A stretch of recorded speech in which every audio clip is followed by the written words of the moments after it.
vie. Comment on fait les concessions à ce niveau? Les concessions, le juste milieu. Trouver le juste milieu, pasteur, c'est délicat. Oui, c'est pas facile. C'est pas facile. Avec l'aide de Dieu, c'est possible. Mais il faut quand même prier pour l'autre.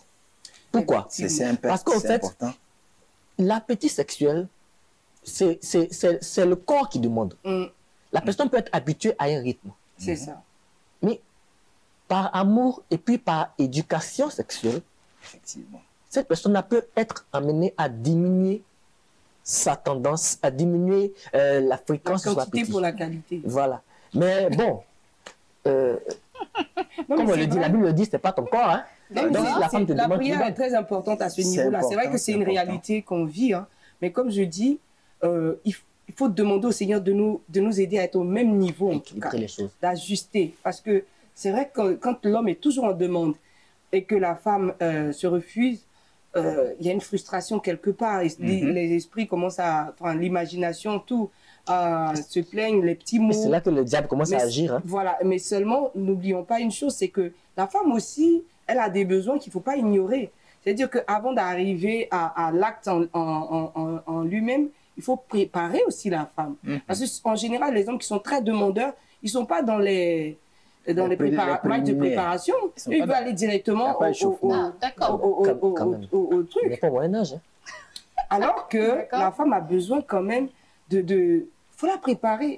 Et comme je dis, une femme qui est bien préparée, elle ne va pas... Voilà. Non, selon vous, comment préparer la femme?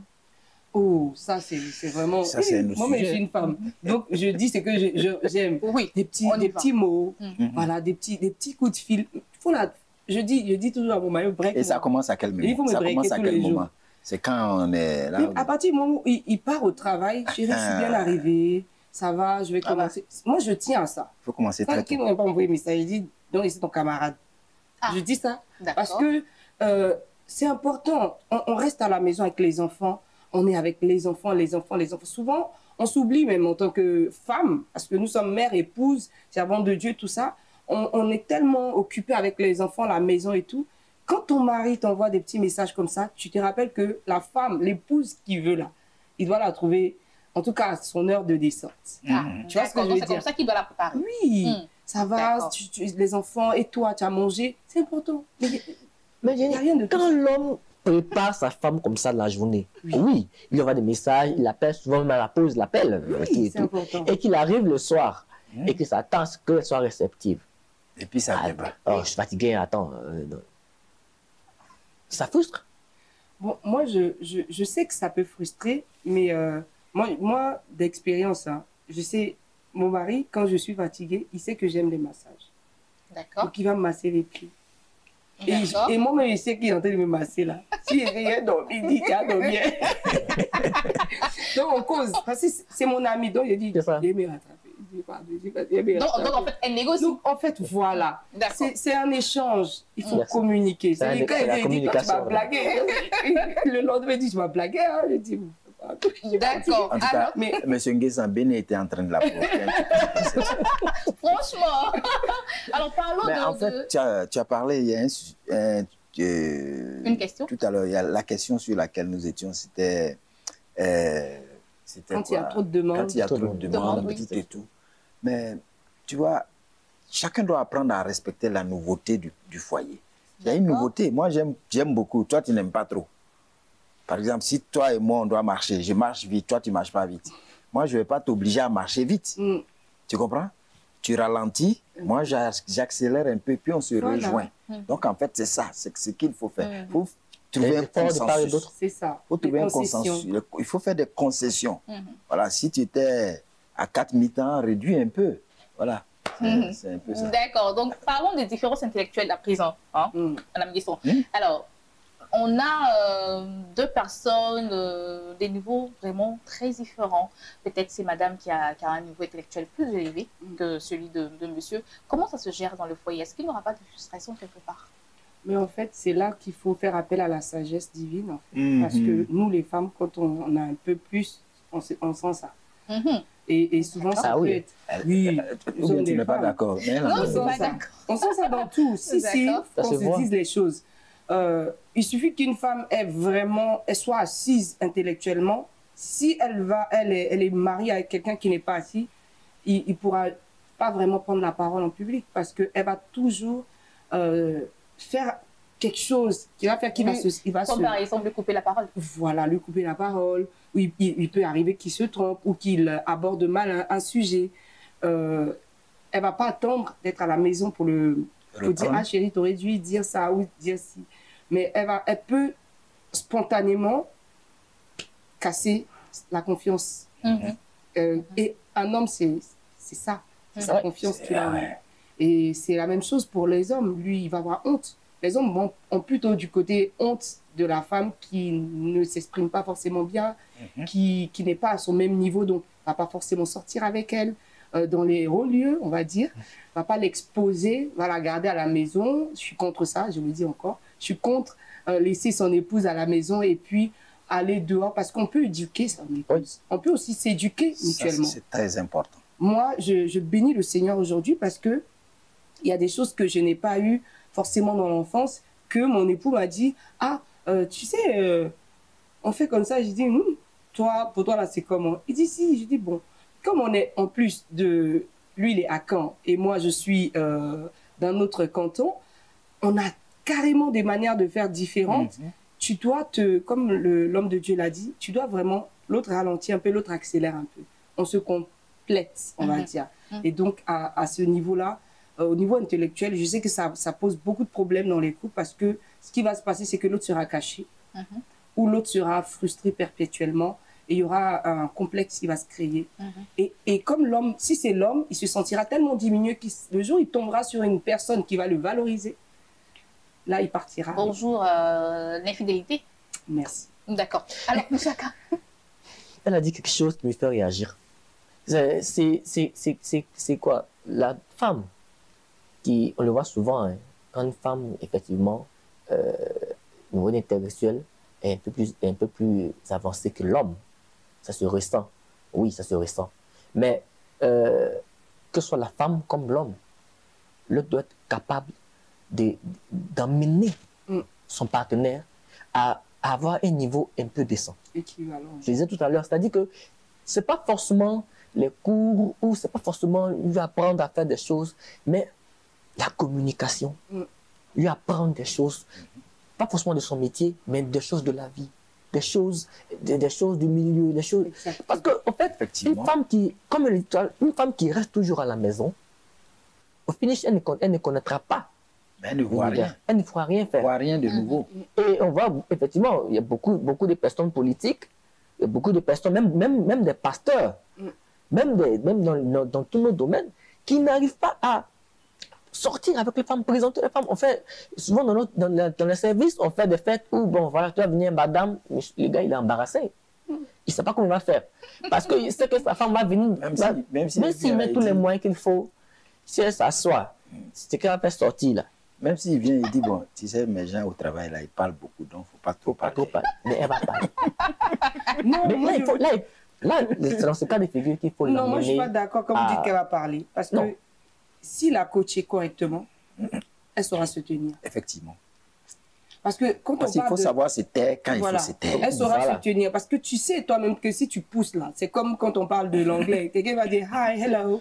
Ça s'arrête là. Il ne faut pas pousser. Non, quand tu vas le dire, on va s'arrêter là parce qu'après il y a gâté. Donc tu sais, toi-même tu es la femme, tu sais, ou bien l'homme, il sait on va dire, sa limite et son niveau. Voilà. Et par exemple, comme on le disait, ça peut être aussi, il y a des gens qui n'ont pas forcément un style dans leur façon d'être, de se tenir. C'est la même chose, cette différence-là. Quand vous sortez, ils vont s'asseoir d'une manière, il va pousser la femme, faut mettre ton pied bien là. Et ça peut tellement la frustrer que son visage va changer, puisque nous, ça tout se voit. Et bien, elle va plus venir avec toi, elle va plus suivre son mari, parce qu'elle va dire que en public, je suis humiliée.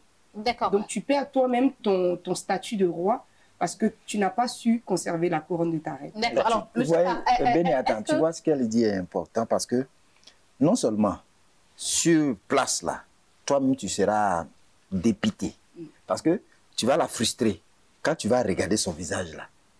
toi-même, tu es comme paralysé. Et après, tu vas lui faire le reproche. Mais on est au milieu des gens, tu sais ta figure. Mais qui a créé ces figures? C'est toi qui as créé. D'accord. Alors, M. K, moi, j'aimerais savoir, est-ce que vous seriez d'accord que votre femme vous coach? Oui. Sans frustration. En fait, en toute chose, je le dis souvent, c'est la manière. C'est ça. Parce que une femme qui sait beaucoup de choses, qui est plus avancée intellectuellement que son homme, si elle n'a pas le tact pour enseigner son homme, elle va le frustrer. Il va dire non, je ne veux pas. Si elle doit lui apprendre un petit truc et qu'elle voit qu'il est difficile et il n'arrive pas facilement, elle doit avoir la douceur pour pouvoir lui montrer cela. Parce qu'il faut oublier qu'un homme, il a la dimension de roi, il a la dimension aussi d'enfant. En même temps que tu lui apprends les choses, en même temps, il faut savoir que c'est un roi que tu parles. D'accord. Donc, tu lui apprends quelque chose qui est nouveau pour lui. C'est comme un enfant. Tu vas doucement. Et l'homme, s'il ne sait pas les choses, il doit avoir l'humilité d'apprendre. D'accord. Donc, moi, en tout cas, pour ma part, je suis tout oui, quand ma femme le soir vient et puis me dit, ah, chérie, il y a telle personne, tu vois, elle a fait ça comme ça, on devait faire ça, telle chose, et puis bon, moi j'apprends, ça fait découvrir des choses que je ne savais pas. Tu sais, il ne faut pas déplacer la création du bonheur conjugal sur ce terrain. C'est trop glissant. Au contraire, ce que le frère et la soeur sont en train de dire, ne sont que des ingrédients pour créer ce bonheur-là. C'est-à-dire être patient. Tu l'as dit, tantôt il n'a pas dit le mot, mais ça transparaît dans ce qu'il a dit. Il faut être patient dans l'apprentissage, de part et d'autre. Je ne sais pas quelque chose, je dis, ah, ça là, comment on fait? Moi, par exemple, mon épouse est assistante sociale. Il y a beaucoup de choses que j'apprends d'elle. Dans sa façon de faire, au début, c'était un problème. Je dis, mais attends, c'est une formation professionnelle ou bien quoi? Elle est trop légère.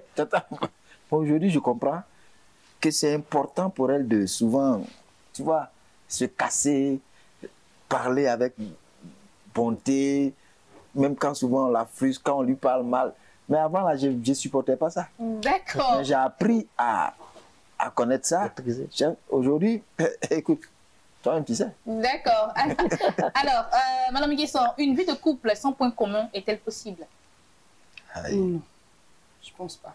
D'accord. Donc, on doit... pour ça, déjà, quand il y a, on va dire, la période de la drague, non? C'est ça? C'est ça. C'est parce on se trouve des points en commun. La période de stage d'après... Voilà, de stage. Avant d'arriver là où on prie, là. Voilà. Il faut... Non, on prie depuis le départ, hein? Oui, mais je veux dire, avant d'aller voir les parents pour dire que on prie ensemble là. À la période chez Minima là. Okay, voilà. Et c'est parce qu'il y a des points en commun qu'on commence à se dire, ah, il aime bien ça aussi. Elle aime bien. Et ça commence à créer, c'est ce qui crée en fait ce petit truc là. Parce qu'il y en a qui vont se voir et puis automatiquement, ah, c'est le mien. Et il y en a, ça va venir. Plus ils vont échanger, plus ils vont se découvrir des points en commun. Et plus ils vont se dire, ah bon, je voyais le frère ou je voyais la sœur, je ne pensais pas ça. Et au final, on pense pareil, on a les mêmes valeurs, nous avons les mêmes centres d'intérêt à peu près, et ça pourrait aller. Et quand en plus de ça, on a l'aval du Saint-Esprit, de nos pères, de nos parents, et vraiment l'humilité d'aller apprendre auprès des anciens, il n'y a pas de raison qu'on ne soit pas comblé. D'accord. Alors, M. Kala, vous avez dit que votre femme est aussi dans... la vente. Dans la vente, d'accord. Est-ce que c'est le fait qu'elle soit dans la vente que... Non, pas du tout. Ah, d'accord. Pas du tout. Voilà pourquoi je disais tantôt qu'on prie depuis le départ. Mais c'est pas je ne savais, en la croisant, je ne savais pas qu'elle était dans la vente. D'accord. C'est même plus tard, quand ensemble, qu'elle a ensemble embrassé le métier, qu'elle a commencé à faire cela. Sinon, avant quand je l'ai découverte, elle était toute belle, je l'ai vue et j'ai dit, mais attends. Et là, j'ai une conviction, comme dit l'Esprit de Dieu m'a convaincu, chair ta chair, os des os. Donc, il dit, bon, ok, là, c'est pour moi, quoi. C'est vrai qu'au départ, vous les femmes, vous aimez bien faire le malin, mais bon. Mais justement, si elle ne faisait pas ce malaise, tu ne l'aurais pas eu. Ouais, mais bon, tu sais, C'est important. Il faut se donner de la valeur. Quand un lion est quelque part... Il faut augmenter son prix. Comme on le dit. Non, pasteur, mais... C'est trop facile, sinon. Qui veulent prendre ça, c'est inhérent à la gente féminine. Oui, mais souvent, on prend le temps de vouloir... Le lion peut se décourager. Le lion peut se décourager, il y a beaucoup de lions. En fait, c'est ça. En fait, Aya, tu sais, quand tu veux, là, on n'a qu'à faire tous les modèles. Oui, c'est pour toi. Mais toi, tu es là, tu es serré. Mais écoutez ce qu'il dit. Il y a un moment où, au fait, il faut apprendre à la femme à arracher son bonheur. Parce qu'il y a des femmes qui vont rester là à trier. C'est vrai que ce n'est pas le débat du jour, mais elles vont trier, il va venir, lui-même va vouloir faire le malin. Et puis c'est là que toi aussi tu commences à... Bon, tu es découragé. Non, tu ne décourages pas, mais tu te désintéresses. Tu la laisses dans son univers. Quand la plupart, un jour, 2 jours, elle va se dire, ah tiens, on dirait qu'il faut que je chante au perdre là. Voilà, revenir à la raison. Tu sais, oui, effectivement, dans ce dont nous sommes en train de parler, il y a beaucoup de choses, on peut avoir beaucoup de points communs. Mais je vais te dire une chose. Il y a une seule chose. Tu vois, les cintres à la maison, là. Hein? Si je mets une pointe quelque part, où chaque fois j'accroche ma veste ou bien quoi, le jour, cette pointe-là n'est pas là, je vais prendre la veste, je mets à l'endroit où se trouvait la pointe. Qu'est-ce qui va se passer? Elle va tomber. Ça va tomber. Donc, l'amour s'accroche toujours à quelque chose sur l'autre. Et cette chose-là, le jour elle n'est pas là, l'amour tombe. Donc il faut que ça soit toujours là. Ce point commun-là, ça doit toujours être là. Ça ne doit pas mourir. Donc le point commun est important. C'est important. Ça s'accroche toujours sur quelque chose. Ça peut pas être un point commun. Ça peut être une qualité de l'autre. Voilà, ça peut être une qualité de l'autre. De l'un ou de l'autre. Mais c'est là-bas que tu as accroché ton amour. Et c'est là que ça restera accroché. Alors donc, si je comprends bien, quand on parle d'une qualité, par exemple... quelqu'un qui était, comme on dit, peut-être un bosseur, ambitieux. Vraiment, tu dis, waouh, lui, je sais que, comme on dit chez nous, c'est un grouilleur. Je sais qu'on peut aller loin. Et puis, il a une baisse de la morale en berne. C'est-à-dire qu'il n'est plus motivé, il y a quelque chose qui s'est passé. Là, en général, la femme, elle perd beaucoup le respect. Non, Jenny, c'est là qu'il y a danger. Parce que, non, pourquoi? Parce que quand on dit que ça peut être par rapport à une qualité. Il y a des gens, quand ils te courtisent, ils vont te montrer que non, ils sont prêts. On se comprend? Tu vois, il est là, tes petits soins. Tu pousses même là. Voilà, maintenant que tu es dans la maison, là, la partie là même disparaît. Toi, tu te dis, mais c'était quoi? Ça devient deux personnes différentes. Là, je suis pas d'accord. Quand on parle de qualité, c'est-à-dire une valeur. Voilà, une valeur morale. Valeur. Mais tu vois une valeur morale en cette femme, en ce monsieur-là. Et j'aime bien ça. En fait, c'est quelque chose que moi, pour laquelle je fais la promotion. J'aime ça. Je fais corps avec ça. Mais et quand je vois ça de l'autre côté, je dis non. Elle fait comme moi. Il y a une certaine récemment, il y a des similitudes. Donc, je crois que nous deux là, ça fait là. Oui, mais je fais référence à quelque chose d'autre. C'est-à-dire quoi? C'est vrai, il peut y avoir un point commun. Sur la base de laquelle, voilà, sur cette base-là, on peut vraiment se comprendre. Mais l'autre fait, c'est quoi? C'est qu'une femme, elle aime forcément quelque chose sur quelqu'un. L'homme aussi. L'homme aussi. Il aime forcément quelque chose qui va peut-être l'attirer, qui va peut-être lui permettre de... Je dis toujours que ce n'est pas forcément le physique, parce que le physique, quand vous êtes marié à 40 ans, ça disparaît. Ça. Mais cette valeur-là, comme Jenny disait, je n'étais pas d'accord pour ce qu'elle disait tout à l'heure, parce qu'il est dans le foyer, s'il a perdu cela, c'est à la femme de relever son homme. L'encourager. C'est la femme de l'encourager. Ah, mais attends, tiens, quand c'est connu, tu avais l'ambition de faire ça, de construire tes entreprises, d'avoir tel projet. Pourquoi tu n'as plus ces ambitions-là? Pourquoi tu ne veux plus faire ça? Il va te dire, ah, moi, je ne peux plus faire ça, je n'ai pas les moyens, je n'ai pas tout. La femme, en tant qu'aide, la Bible ne dit pas, je passe là en vain. Mais en tant qu'aide, la femme doit savoir relever son homme, l'encourager, mais pas l'éteindre. C'est vrai, mais il y a des fois, on se retrouve. Je ne vois plus ça, donc je ne t'aime plus. Il y a des fois, on se retrouve dans la situation où toi-même, tu motives tellement que tu es épuisé de motiver. Parce que celui qu'on motive, même là, lui, là, tu es obligé d'aller à la prière. À la prière. Souvent, tu essaies de le relever. Comme nous sommes des aides, on peut venir aider, c'est-à-dire supporter. Mais quand la personne, moi je dis toujours, quand tu veux te battre contre quelqu'un qui ne veut pas lui-même se battre, tu as déjà perdu la bataille, en fait. Mais c'est là alors qu'il faut qu'il faille faire recours à la prière. Exactement, man of God. C'est-à-dire que là, tu es fatigué de parler, tu parles plus, tu vas prier. D'accord. Alors, Jenny, moi j'aimerais bien savoir, là, tu as envie de relever ton homme, mais qui ne se relève pas, qui est tout le temps en baisse. Est-ce à la femme de faire cette concession-là ou bien c'est l'homme? La concession d'avoir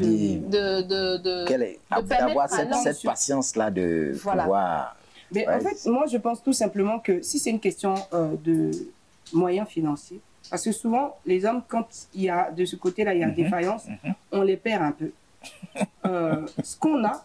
Ah bon? Oui, on les perd. Parce qu'un homme, c'est... Dans sa conception, il doit subvenir, il doit faire pour sa femme. Quand il voit qu'il a du mal et que ça dure, il prend un coup. Oui. Et c'est là que la femme doit venir vraiment faire comprendre à l'homme que tout n'est pas que argent, finance. Tout n'est pas que ça. On peut aussi prier ensemble. Si tu oublies un peu ce côté de l'orgueil, là, c'est pas ça, c'est ça. Si tu oublies un peu ça... L'orgueil, non, quand je dis il n'a pas l'argent. Donc, en plus, il n'a pas l'argent, il est fâché. Ah oui. Donc, il est fâché là. C'est si toi, ça. Donc, toi-même, tu ne sais pas pourquoi. Il t'aime, hein.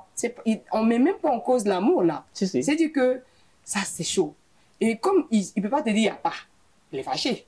Comme ça, il y a petit par là, mais puis tu lui demandes pas. Bien dit, souvent vous savez ça, non? On sait. Mais souvent aussi, ça, mais oui, parce que c'est important. Parce que tu sais, le type, il est rentré à la maison. Excuse-moi. Hein. Oui. En même temps, la facture doit arriver. La facture de courant arriver. Le montant est comme ça. Et puis, les heures qui suivent, là, tu vois, il est mélangé. Il est mélangé. Oh, on sait. Tu sais pourquoi il est mélangé? Ce dont tu as besoin, papa, aussi. Tu prends la facture, tu t'en payes. Non. Papa, on va payer. Hein. Mais le tout, ce que je veux dire, c'est quoi? C'est que souvent, nous sommes femmes. Je suis femme. Peut-être que je ne parle pas pour toutes les femmes, mais moi, je sais. Quand je dis, quand c'est chaud, là, chérie, au lieu de faire... C'est-à-dire que les comportements... Une gymnastique bizarre, là. Tu sais que c'est chaud. Eh ben, donc, parler. Parler, c'est ça, la communication. Il faut communiquer. C'est ça. Parce que si tu ne fais pas ça, pardon ma chérie, si tu ne fais pas ça, elle sait, mais elle a besoin de savoir que tu l'associes. C'est pas quand tout est bon. En le faisant, tu la valorises. Tu la valorises. Tu lui dis que tu es là pour moi, je suis là pour toi, ensemble on va y arriver. Et quand la femme se sent valorisée, tu n'as pas besoin d'aller chercher jeton là, même si elle a ça va donner. Moi, je me dis, c'est pas orgueil aussi, hein, parce que le monsieur ne veut pas aussi montrer. Mais nous aussi, on a besoin de savoir que nos hommes ont besoin de nous. Il y a des hommes, ils sont tellement, c'est-à-dire à l'aise, ils se suffisent que la femme ne va jamais se dire qu'il a un problème financier. Pourtant, c'est dans l'attitude. Ok, en bas, c'est chaud. Non, mais là où je ne suis pas d'accord, c'est vrai en général. Mais la différence culturelle peut agir. Pourquoi? Parce qu'il y a des femmes qui sont habituées à recevoir. Elles sont dans une famille où, une famille culturelle, une famille, comment dire, où l'éducation leur dit que bon, même si elle ne va recevoir, on peut quand même lui dire quand c'est chaud, ah ma chérie c'est chaud. Oui, mais tu peux lui dire, mais si elle-même, elle n'a pas cette éducation, c'est-à-dire qu'elle sait qu'elle peut avoir l'argent. Et son égoïsme, ou bien, je ne dis même pas son égoïsme. La méchanceté. Voilà, ça traduit la méchanceté parce qu'elle va te dire non que, bon, c'est vrai que c'est l'homme qui doit toujours donner. Et que, voilà, les petites dépenses, bon, tout ce qui est à lui mettre tout là, c'est normal. Si elle peut le faire, il y a d'autres qui exagèrent, qui vont jusqu'à demander tout ça. Malgré quand ils ont l'argent sur elle, pour faire garder pour qu'elle l'épargne. Mais bon, si malgré tout ça, elle sait qu'elle peut le faire et qu'elle ne le fait pas, la Bible dit, quand tu sais faire le bien que tu ne fais pas, c'est un péché. D'accord. Mais la femme doit être emmenée à avoir cette douceur-là et d'aller vers l'homme aussi pour lui dire que je vais faire. Non, mais il n'arrive pas à dire. Il ne le dit pas. Il peut ne pas dire. Ok. Il peut ne pas dire. Pourquoi? Parce que c'est dit non que, il a peut-être, il se plaît que c'est dit non que, comment elle va réagir, ou bien je ne veux pas aller vers elle pour lui dire que j'ai tel souci, tel souci. Alors là, on touche à un point. Quand tu ne dis pas et que la femme, elle va et fait, derrière, il y a certains hommes qui vont venir, tu as fait, tu ne m'as pas dit, tu te prends pour l'homme. Et ça, on fait face à ça. Tu te prends pour l'homme.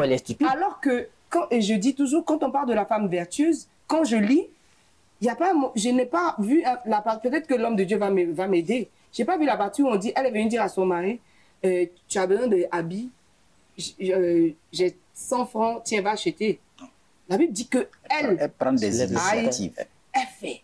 Or, il y a des hommes, quand tu poses l'acte, ils se sont diminués. C'est toi l'homme maintenant, c'est toi qui portes la culotte. Bon, ça dépend de comment elle le fait. D'accord, ok. D'accord, bon. Nous sommes déjà à la fin de cette émission parce que si on veut continuer sur ce thème-là, on ne va pas finir.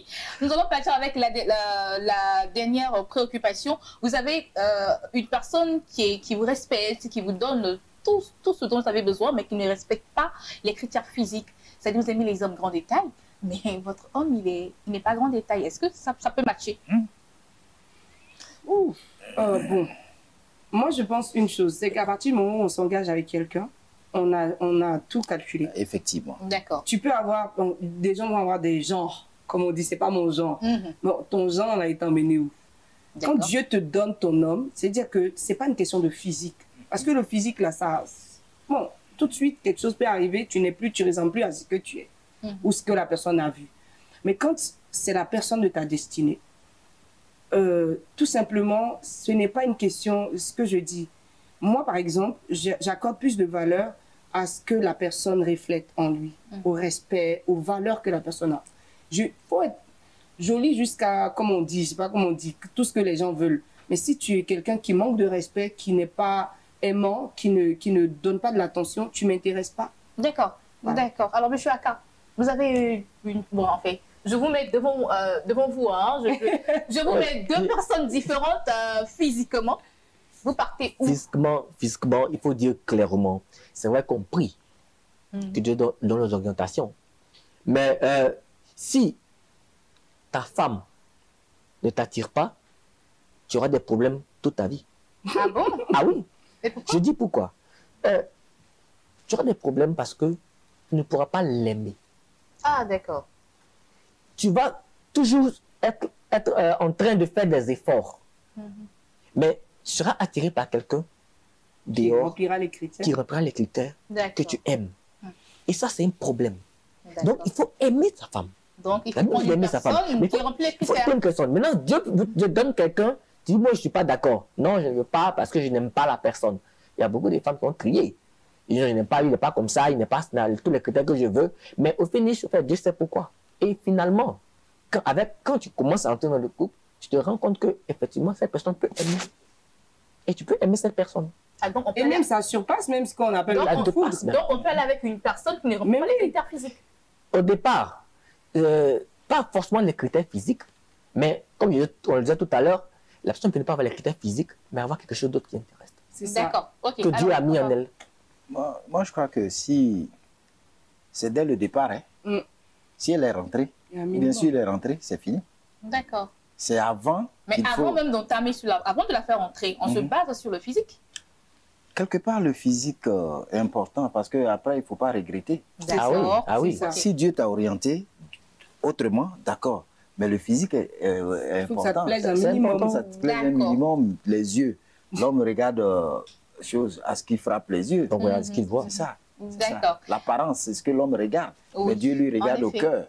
Donc, toi, tu regardes le physique et puis tu demandes à Dieu, il faut rendre ça compatible avec ce que j'ai dans mon cœur. D'accord. Ok, merci beaucoup. Bon, nous sommes au thème de notre émission. Hein. Jenny M, qu'est-ce qu'on va dire pour finir rapidement? Pour finir, c'est de dire que le mariage, ce n'est pas du tout un jeu. C'est une grâce, c'est un bonus. Et nous devons vraiment faire des efforts avec l'aide du Saint-Esprit pour nous améliorer dans tout, parce que nous sommes tous différents. On vient de part et d'autre. Et le plus important, c'est de toujours regarder à la parole. Qu'est-ce que la parole nous dit? Voilà, parce que sinon, nous assistons à beaucoup de choses. Et que ce soit tant d'un point de vue sexuel, ou c'est-à-dire intellectuel ou pécunier, faut savoir que tout peut s'arranger à partir du moment où il y a de l'amour. C'est ça. D'accord. M. Aka? Pour finir, le mariage, c'est une école. On apprend. Et avec l'aide du Seigneur, l'Esprit de Dieu nous conduit à transformer toutes choses. Parce que Philippe le dit, j'ai pu tout par celui qui me fortifie. Si tu peux faire le peu, Dieu peut t'accorder de faire le plus pour que ton couple soit heureux. D'accord. Ok. Alors, papa? Il faut se dire, il faut dire que quand on se marie, on vit dans une nouvelle cellule familiale. Il faut apprendre à respecter, disons, le domaine de l'autre. Et puis là, chacun n'est plus chez lui. Nous sommes chez nous. Nous sommes chez nous et il faut améliorer le niveau de communication surtout. D'accord. Parce qu'elle a dit quelque chose qui était important. Avec la communication, c'est réglé. Mais on ne dit pas, on joue à l'orgueil. Non, il faut améliorer le niveau de communication. Et puis, disons, le booster même, tous les jours. C'est-à-dire, il ne faut pas être des... Je mets en grippe des villageois. Pour dire non, c'est moi le chef, on tape sur sa poitrine. Oui, non. Il faut s'actualiser. Il y a une équivalence. Il y a une équivalence. Je ne suis pas supérieur à elle, tant de trucs. Rapidement, je donne une histoire où la dame, elle est intellectuelle. La dame est peut-être professeure d'université. Le monsieur, il est peut-être instituteur. Mais quand il est l'heure, elle court à la maison, aller piler le foutu de l'instituteur. D'accord. Tu comprends? Elle remplit sa part. Elle remplit. C'est son rôle. D'accord. Okay. Ça ne t'enlève pas le rôle de ménagère, cuisinière à la maison, de faire à manger pour chose. D'accord. Donc, relever le niveau. Et puis, bon, il faut te dire souvent, qu'est-ce qui est important pour moi? Ce que je veux ou bien le bonheur de mon couple. D'accord. Merci beaucoup, papa, pour ces conseils. Merci également au centre Jenny M, ma épouse Nguesso. Voilà. Elle est designer, elle est mère de 4 enfants. Et monsieur Brisaka, qui est responsable commercial, marié depuis 6 ans et 2 enfants. Merci également à notre consultant de tous les jours, le pasteur au bois Villejus. Et bien moi, pour finir, je dirais, les piliers du couple durable sont la communication, la passion, les projets communs et la confiance surtout. Voilà. Que Dieu vous bénisse. On se retrouve la semaine prochaine. Elle a 4 enfants, lui il en a 2, ça fait la moitié. On se retrouve la semaine prochaine, 17h30. D'ici là, portez-vous bien. Que Dieu vous bénisse. Au revoir. Au revoir.